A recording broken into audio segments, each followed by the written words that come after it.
다 같이 다시 한번 기도하겠습니다. 할렐루야.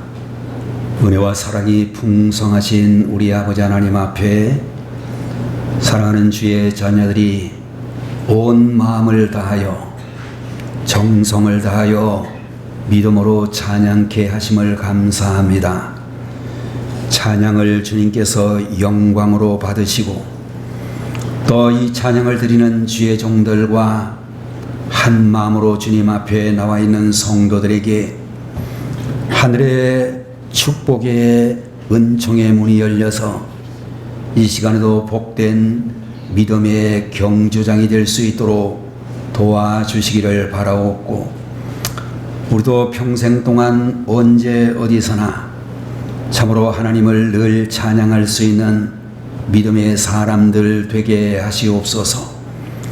부족한 종의 입술에 파수꾼을 세우시고 성령이 말하게 하심을 따라서 주의 말씀을 대언하게 하옵소서. 우리 아버지 하나님 앞에 평생토록 변치 않는 믿음으로 찬양하는 우리 모든 자녀들이 되게 하옵소서. 예수님의 이름으로 간절히 기도 올리옵나이다. 아멘. 오늘 시간에는 요한일서 5장 1절에서 5절까지의 말씀을 가지고 하나님을 사랑할 때 생기는 것이라고 하는 제목으로 주의 말씀을 보도록 하겠습니다.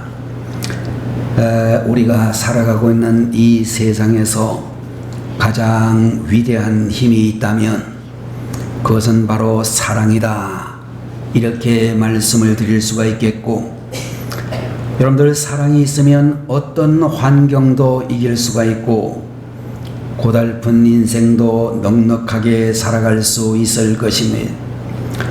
또한 사랑을 하게 되면 두려움이 사라지고 지혜와 명찰과 창조력과 의욕이 생기는 것입니다.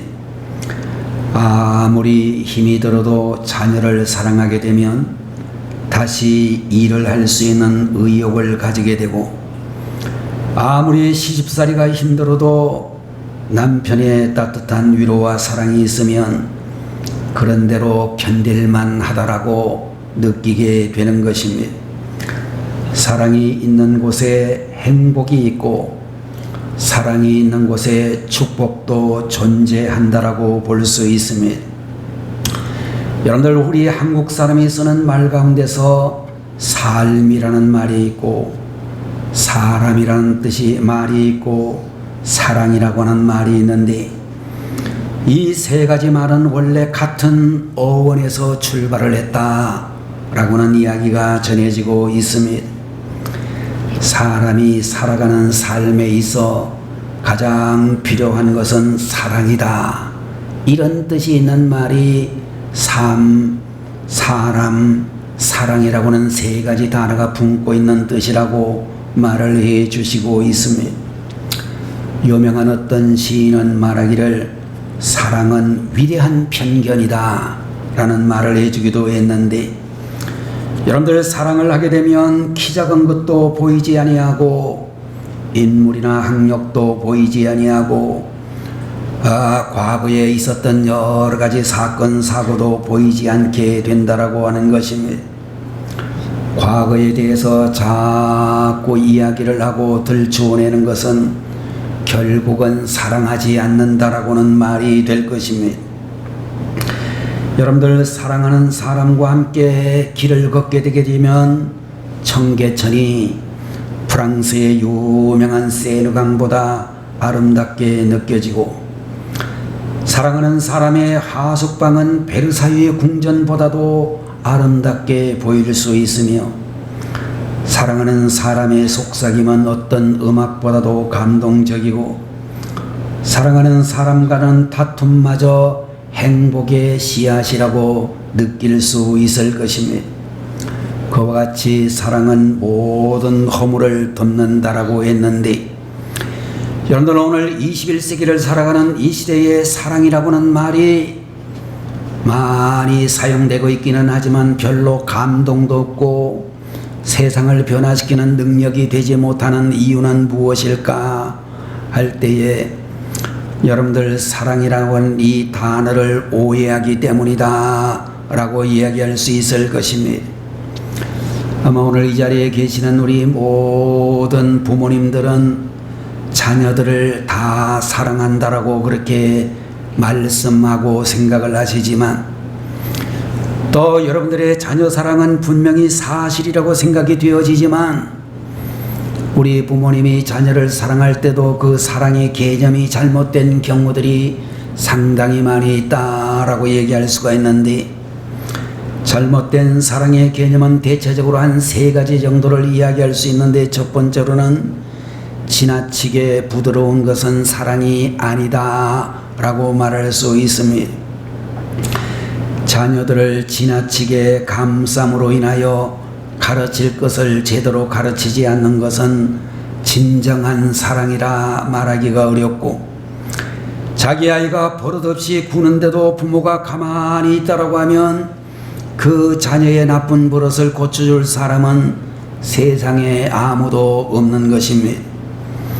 두 번째로는 지나치게 엄격한 것은 사랑이 아니다 라고 이야기할 수가 있는데, 어떤 집에 가보게 되면 자녀들이 숨도 쉬지 못할 정도로 엄격한 집안이 있음을 볼 수 있습니다.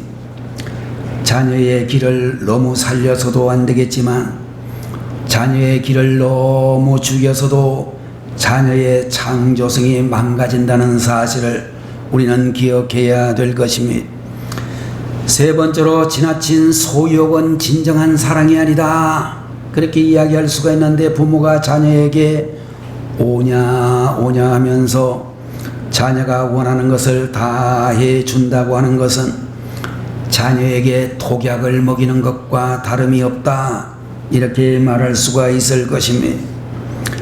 여러분들, 부모는 자녀의 필요를 잘 파악하여 채워주려고 힘써야 되겠지만, 욕망을 채워주는 그런 부모가 되어서는 안 될 것이고, 지나친 풍요는 어린이들의 꿈과 비전과 보람과 도전 정신을 빼앗고 삶에서 가장 중요한 감사하는 마음을 잃어버리게 한다는 것입니다. 네 번째로 하나 더 말씀을 드린다면, 지나친 방임주의는 사랑이 아니다 라고 말할 수가 있는데, 여러분들, 우리가 아이들에게 적절한 자유를 주는 것은 필요하지만 자유를 줄수록 더 깊은 관심이 필요하다라고 하는 것입니다.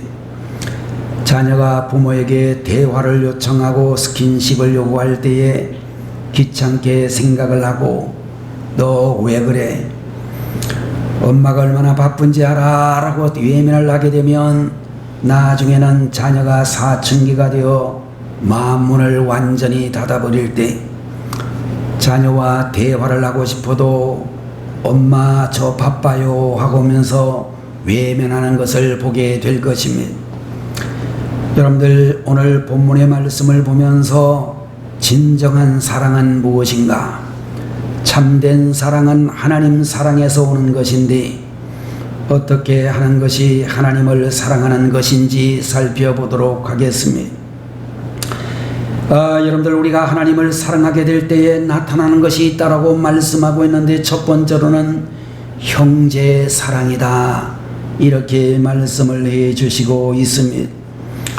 5장 1절에 있는 말씀을 보게 되면, 예수께서 그리스도이심을 믿는 자마다 하나님께로부터 난 자니, 또한 낳으신 이를 사랑하는 자마다 그에게서 난 자를 사랑하느니라 그렇게 말씀을 해 주시고 있습니다.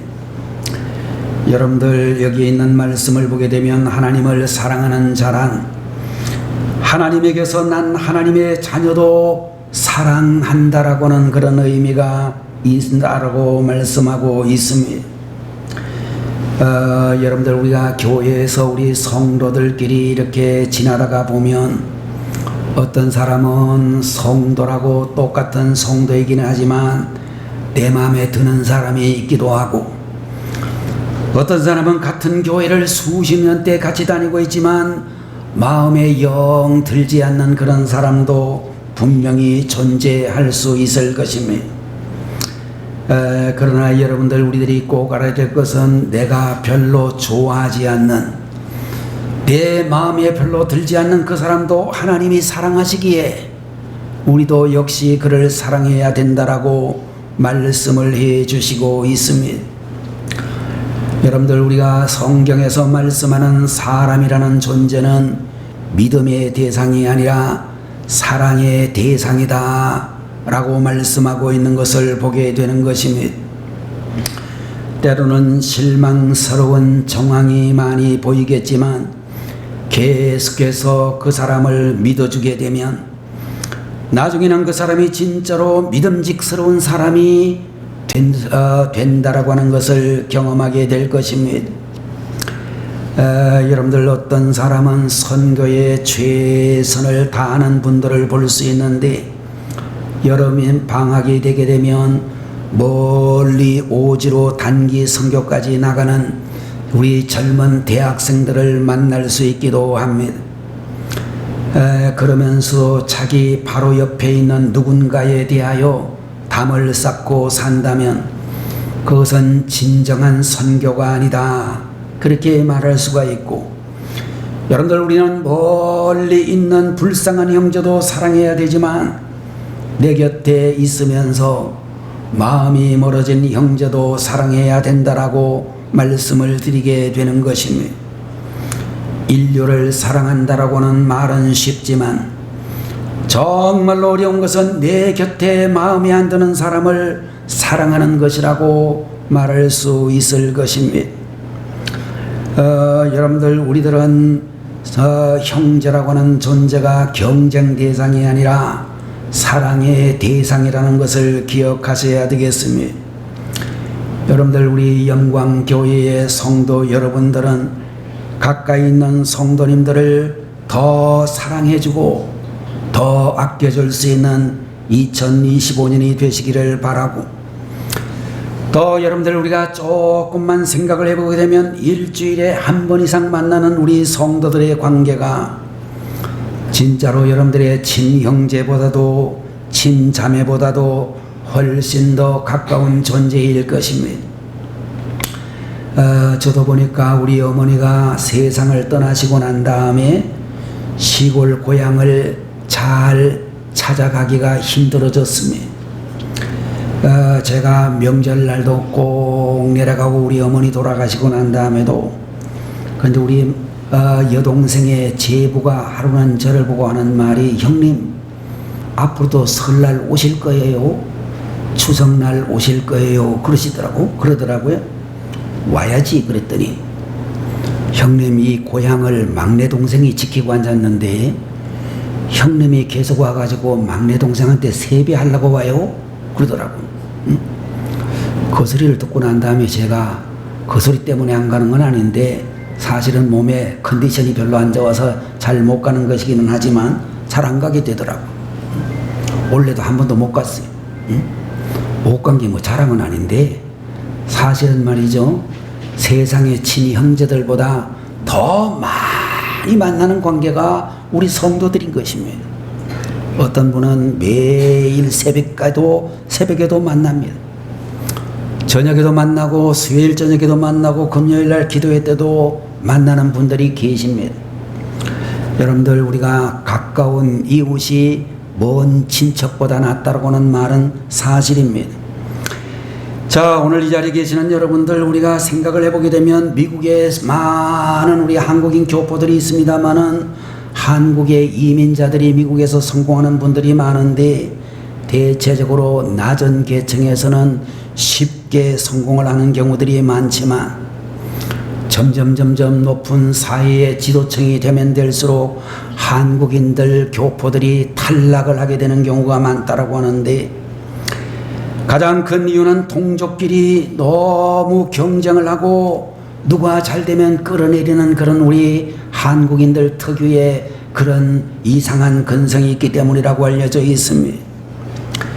자, 여러분들 형제와 지나치게 경쟁을 하고 갈등을 일으키게 되면 신앙의 높은 고지와 축복의 높은 고지를 차지할 수가 없다는 것입니다. 여러분들 우리 성도들은 더 사랑해주고 더 아껴줄 수 있는 그런 성도들이 되시기를 주님의 이름으로 축원을 드립니다. 두 번째로 우리가 하나님을 사랑할 때는 순종하는 삶이라는 모습으로 나타나게 된다라고 말씀하고 있습니다.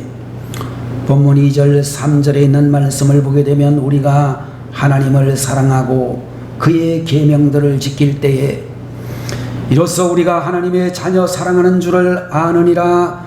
하나님을 사랑하는 것은 이것이니 우리가 그의 계명들을 지키는 것이라. 이렇게 말씀을 해주시고 있습니다. 여러분들, 우리가 하나님을 사랑하게 되면 자연적으로 하나님의 말씀에 순종하는 삶을 살게 된다라고 말씀하고 있는 것입니다. 사람과 사람과의 관계에서도 누군가를 사랑하게 되면 그의 말에 귀를 기울이게 되고, 진정한 사랑에는 상대방의 말에 순종하려고 하는 종의 자세가 반드시 나타나게 된다라고 하는 것입니다. 요한복음 13장 14절 말씀을 보게 되면 예수님께서는 제자들의 발을 씻겨주신 후에 말씀하기를 너희도 서로 발을 씻어주라고 명령을 하셨습니다. 여러분들, 진정한 사랑의 사람이 되려고 한다면 서로에게 종이 되어야 된다라고 말씀하고 있는 것입니다. 여러분들, 우리가 어떤 사람을 사랑한다라고 말로만 사랑을 말하지 말고 실제로 종처럼 그를 섬겨줄 수 있어야 된다라고 가르쳐 주시고 있는 것입니다. 종의 자세가 없는 사람은 참 사랑을 하는 사람이 아니다, 그렇게 이야기할 수밖에 없는 것입니다. 여러분들, 우리나라의 현재 시점에서 21세기 우리의 대한민국이 가지고 있는 최고의 국가적인 문제는 저출산이라고 하는 문제라고 그렇게 알려져 있습니다.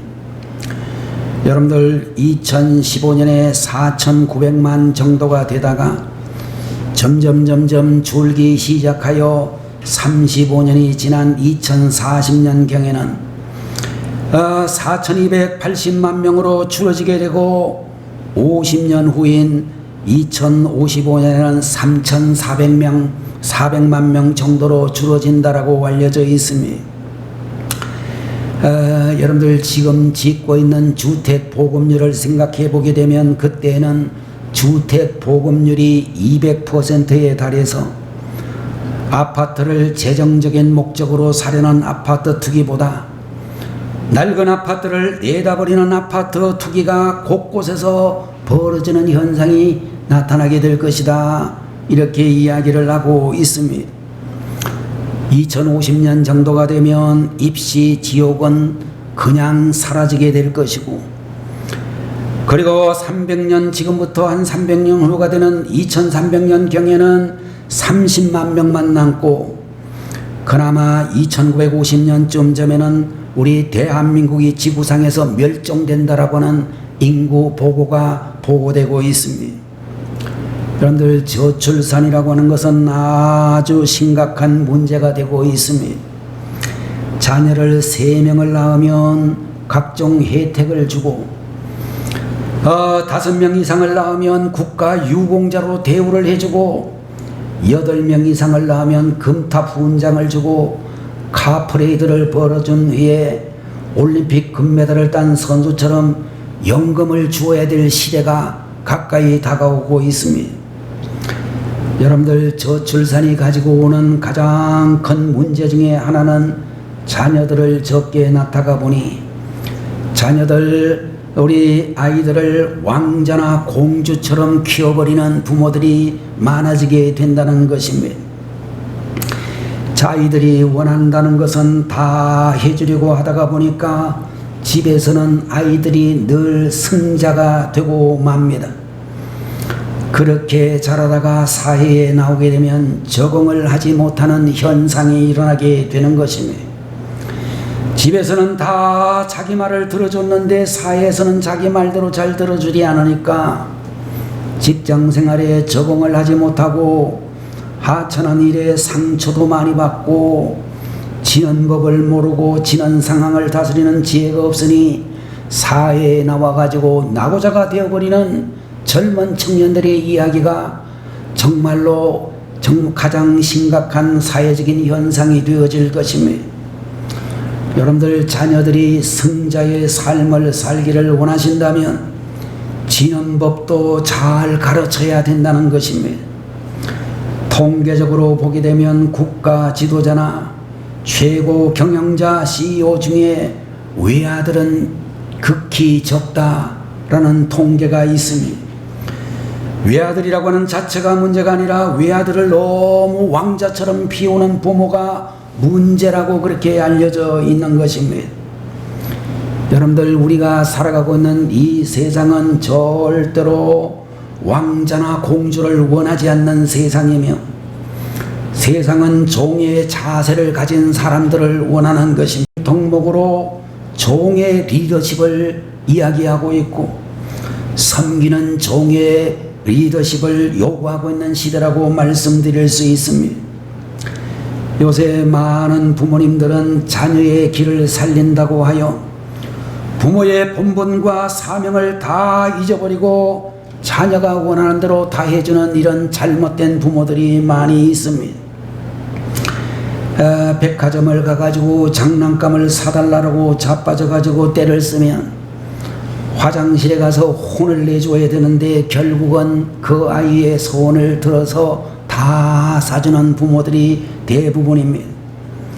이런 놈들은 나중에 자라가지고 어른이 되어도 자빠져서 때를 쓰는 사람이 되어지고, 여러분들 요사이 가끔 사람들의 눈살을 찌푸리는 민비식의 데모를 목격하는데 정당한 근로자에 투쟁하는 데모는 필요할 수도 있지만 데모가 때를 쓰는 모임 데모가 되도록 하면 절대로 안 된다라고 하는 것입니다.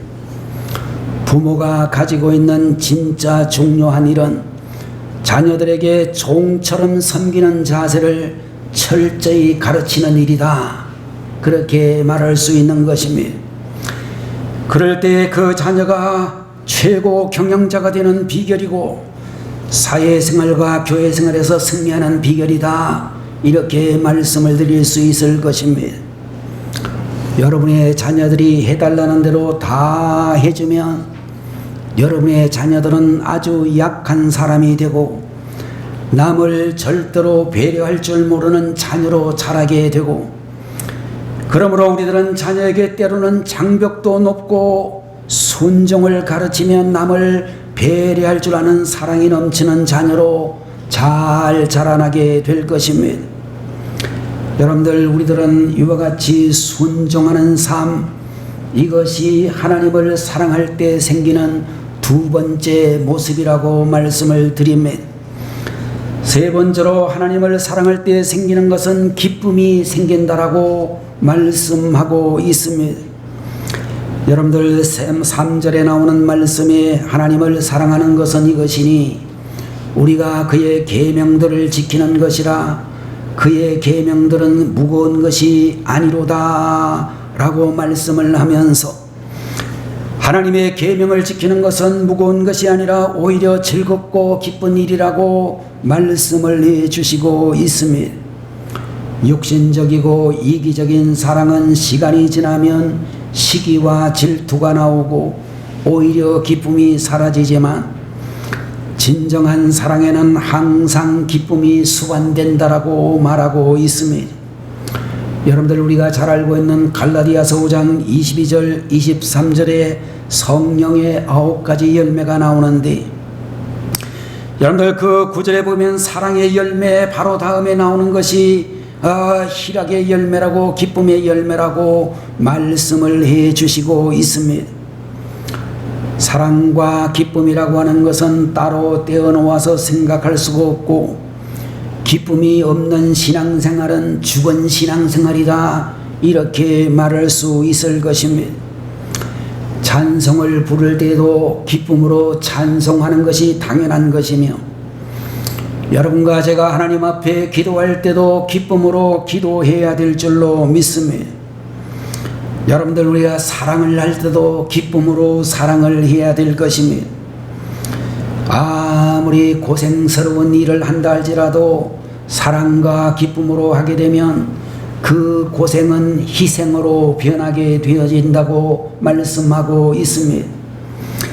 그러므로 변함없이 기쁨으로 충성하는 하나님의 자녀들이 되시기를 바라고, 우리가 하나님의 계명을 기쁘게 실천하면 하나님은 우리를 누구보다 기쁘게 보시고 축복의 문을 열어주신다라고 말씀을 해 주시고 있습니다.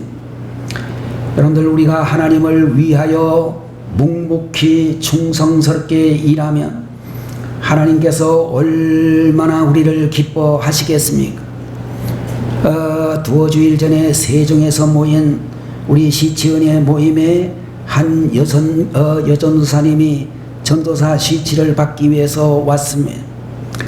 아주 가난한 개척교회 따님이라고 이야기를 하는데 그분이 정말로 성령이 충만한 분이었습니다.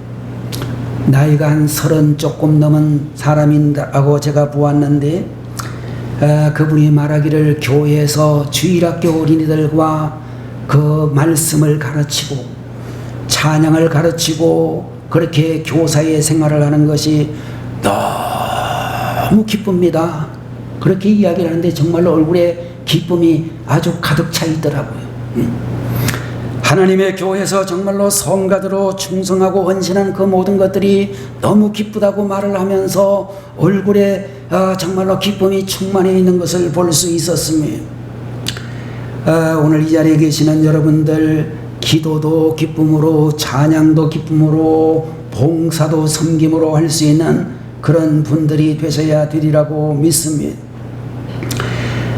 다니엘서 4장 34절에 있는 말씀을 보게 되면 그 기한이 차면 나 느부갓네살이 하늘을 우러러 보았더니 내 총명이 다시 내게로 돌아온지라. 이에 내가 지극히 높으신 자에게 감사하며 영생하시는 자를 찬양하고 존경하였노니 그 권세는 영원한 권세요 그 나라는 대대에 이르리로다. 이런 말씀이 있는데 그의 총명이 언제 돌아왔느냐 하면 하늘을 우러러 보았을 때라고 말씀을 하고 있고, 또 사람이 하늘을 우러보고 감사하며 찬양할 때에 병들고 무너진 부분이 급속히 회복되는 역사가 있었다, 그렇게 말하고 있는 것입니다.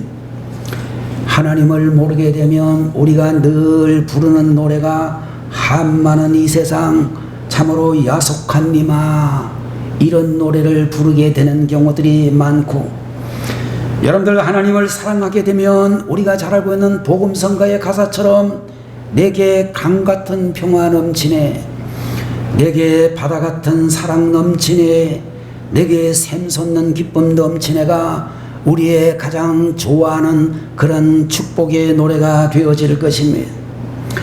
네 번째로, 우리가 하나님을 사랑할 때에 어떤 것이 생기느냐 하면 믿음이 생긴다라고 말씀을 해 주시고 있습니다.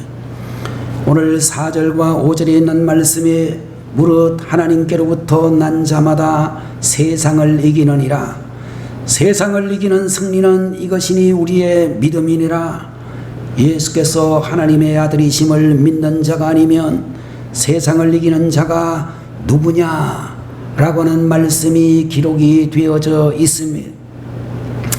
여러분들, 여기 있는 말씀을 자세히 보게 되면 하나님을 사랑하게 되면 세상을 이기는 놀라운 믿음이 우리에게 생긴다, 이렇게 말씀을 하고 있는 것입니다.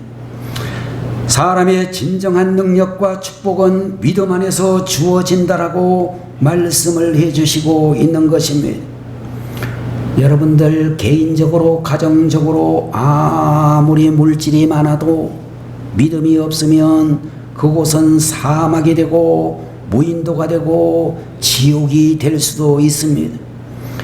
믿음이 없으면 사랑도 없고 축복도 없으며, 또한 믿음이 없으면 지옥에 떨어지게 되지만 지옥에 가기 전에도 이미 지옥 같은 삶을 살게 될 수밖에 없는 것입니다. 반대로 우리에게 믿음이 있으면 천국에도 가지만 천국 가기 전에도 천국 같은 삶을 살게 되는 것입니다. 우리나라 사람들이 물건을 살 때 가장 많이 하는 말은 이거 진짜입니까? 라고는 말을 많이 합니다. 그 말은 우리에게 무엇보다도 믿음이 필요하다 라는 그런 의미를 가지고 있는 말입니다. 지금 여러분들 우리나라의 환경이 어렵다라고는 이야기가 많이 떠돌아다니고 있습니다. 미국의 괴짜 대통령이 하나 나오는 바람에 세계적인 무역의 불균형이 이루어지고 미국 대통령 말 한마디가 세계 경제를 그냥 뒤흔들고 있는 시대가 되었습니다.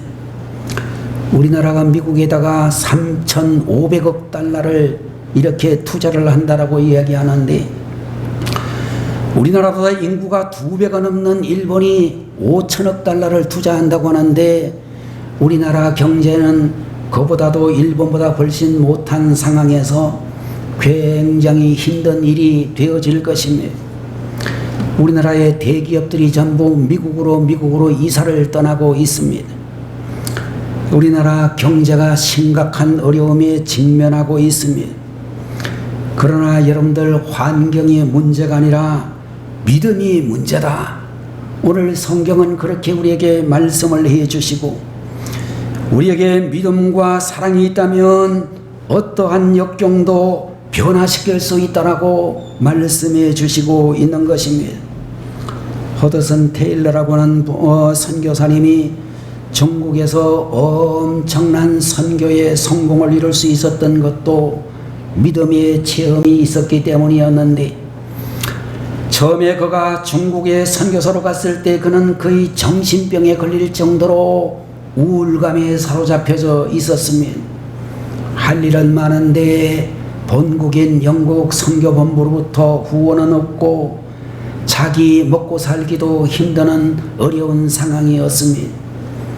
그러던 어느 날 성경을 읽다가 요한복음 15장 5절 말씀을 읽게 되는데, 나는 포도나무요 너희는 가지니 저가 내 안에 내가 저 안에 있으면 이 사람은 과실을 많이 맺나니 나를 떠나서는 너희가 아무것도 할 수 없다라고는 말씀을 보게 되었습니다. 그 말씀을 읽으면서 그는 성령님의 음성을 듣게 되었는데, 포도나무 가지가 습기와 양분을 얻어보려고 발버둥 치는 것은 참으로 어리석은 일이다. 가지는 나무에 붙어 있기만 하면 된다. 이제 그냥 예수님께 붙어만 있자. 그런 마음을 가지고 그는 주님께 붙어 있는 일에 더욱 신경을 썼더니, 그의 동시에 선교 후원이 급증하면서 열매를 수많은 중국인들의 복음의 열매를 맺는 사역을 할 수 있었다라고 말씀을 해 주시고 있습니다. 여러분들, 아무리 환경이 어렵다고 할지라도 사랑과 믿음이 있으면 변화는 일어나게 된다는 것입니다. 남편이 믿어주게 될 때에 아내는 힘을 얻고, 아내가 믿어주게 될 때에 남편은 힘을 얻게 되는 것입니다. 여러분들, 힘들어도 용기를 잃지 말고, 나는 하나님 안에서 반드시 다시 일어설 수 있고 성공할 수 있고 행복할 수 있습니다 라고 고백할 수 있는 여러분들이 되시기를 바라는 것입니다. 미국의 역사상 링컨 대통령 다음으로 가장 존경받는 대통령은 소아마비를 앓았던 루즈벨트라고 하는 대통령입니다. 여러분들, 그도 젊었을 때는 건강한 사람이었는데 그러던 어느 날부터 갑자기 다리가 마르기 시작하여 결국 휠체어를 타는 신세가 되었습니다. 그때 누군가 그의 부인이었던 엘리노라고 하는 여사에게 말하기를, 남편 때문에 많이 힘드시죠? 라고 그렇게 이야기를 했는데, 참으로 이 대통령의 부인은 엘레나라고 하는 분이 대답을 하기를, 저는 남편의 다리가 아닌 남편을 사랑했기 때문에 힘들지 않습니다. 그렇게 대답을 했다라고 하는 것입니다.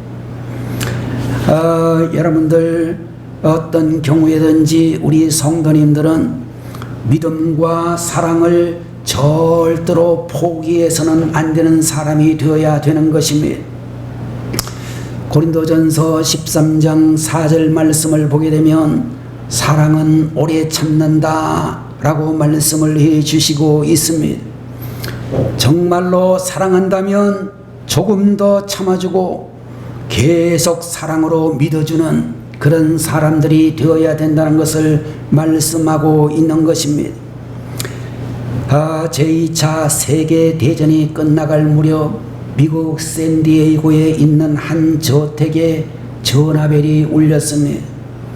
전쟁터에 나간 아들이 해는 그런 전화였습니다. 어머니, 저예요.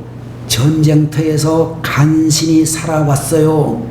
그런 전화를 받고 어머니는 크게 기뻐하면서 빨리 집으로 돌아오라고 말씀을 했습니다. 그때 아들이 이렇게 이야기를 합니다. 그런데 어머니, 제가 갈 때에 불쌍한 내 친구와 함께 가도 되지요? 저의 전우였는데 전쟁에서 부상을 당하여 지금은 눈 하나와 팔 하나와 다리가 하나씩 없어요.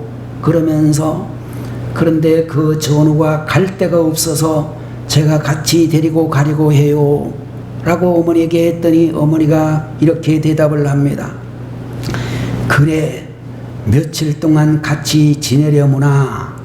그렇게 했더니 이 아들이 다시 대답을 하기를 며칠 동안이 아니라 죽을 때까지 형제처럼 같이 지내고 싶어요 라고 아들이 이야기를 했습니다. 그 말을 듣고 전화받은 어머니가 이렇게 대답을 했습니다. 그러면 처음에는 괜찮은 것 같은데 나중에는 큰 짐이 될 텐데 라고 이야기를 했습니다. 그래도 아들은 평생 같이 있겠다라고 했더니 참다 못해서 어머니가 말하기를 네가 전쟁터에 나가더니 감상주의자가 되었구나. 그런 사람을 끝까지 사랑하기가 쉬운 줄 알아? 라고 소리를 질렀습니다. 그 말을 듣고 아들이 전화를 끊었습니다. 다음날 군병원에서 한 통의 전보가 날아왔습니다. 당신의 아들이 호텔 12층에서 투신 자살을 했으니 급히 와주기 바랍니다 라는 그런 전보가 아버지 집에 도착을 했습니다. 놀라가지고 아버지 어머니가 급히 달려가서 죽은 아들을 보니 죽은 아들의 눈이 한쪽이 없었고 팔 하나가 없었고 다리가 없었습니다. 아들은 불구자가 되고 고민 끝에 어머니와 전화를 한 후에 부모의 짐이 되지 않겠다라고 자살해서 죽어버렸습니다. 그 아들은 자기를 받아줄 사랑을 찾고 있었다, 그런 이야기입니다. 사람이 언제 절망을 하는가?